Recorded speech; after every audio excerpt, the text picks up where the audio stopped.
അങ്ങനെ നമ്മൾ ഇതിന് വേണ്ടിയിട്ട് ഇവിടെ യൂസ് ചെയ്യുന്ന മെറ്റീരിയലാണ് ടാർ ഫെൽറ്റ് LM ഷീറ്റ്. ഇത് ഒരു ടാർ കണ്ടന്റ് ആണ്. അതുകൊണ്ട് തന്നെ നമുക്ക് അപ്ലൈ ചെയ്ത ഉടനെ തന്നെ അത് അതിൻ്റെ മുകളിൽ ഒട്ടിപ്പിടിക്കും. നല്ല വെയിലുള്ള സമയത്താണ് ചെയ്യുക. വെയിലുള്ള സമയമാണെന്നുണ്ടെങ്കിൽ അത് നന്നായിട്ട് അതിൻ്റെ മുകളിൽ ഫിക്സ് ആവും. 2-3 മണിക്കൂറിന് ശേഷമാണ് നെക്സ്റ്റ് കോട്ട് അപ്ലൈ ചെയ്യേണ്ടത്.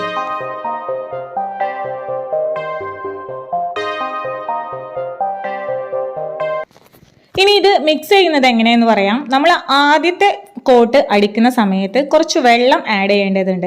10 to 15% ആണ് വെള്ളം ആഡ് ചെയ്യേണ്ടത്. എന്നിട്ട് അപ്പോൾ കുറച്ച് ലൂസായിരിക്കും. കാരണം ഇതിന് നമ്മൾ കോൺക്രീറ്റ് പ്രതലമായാലും അതുപോലെ തന്നെ ബേസ്മെൻ്റ് ആണെന്നുണ്ടെങ്കിലും ചെറിയ ചെറിയ ഹോൾസ് ഉണ്ടാവുമായിരിക്കും. അപ്പോൾ ആ ഹോൾസിലേക്കൊക്കെ ഇത് നന്നായി ഇറങ്ങിച്ചെന്ന് നന്നായി ഫില്ലാവുന്നതിന് വേണ്ടിയിട്ടാണ് 10 to 15% വെള്ളം ചേർത്ത് മിക്സ് ചെയ്ത്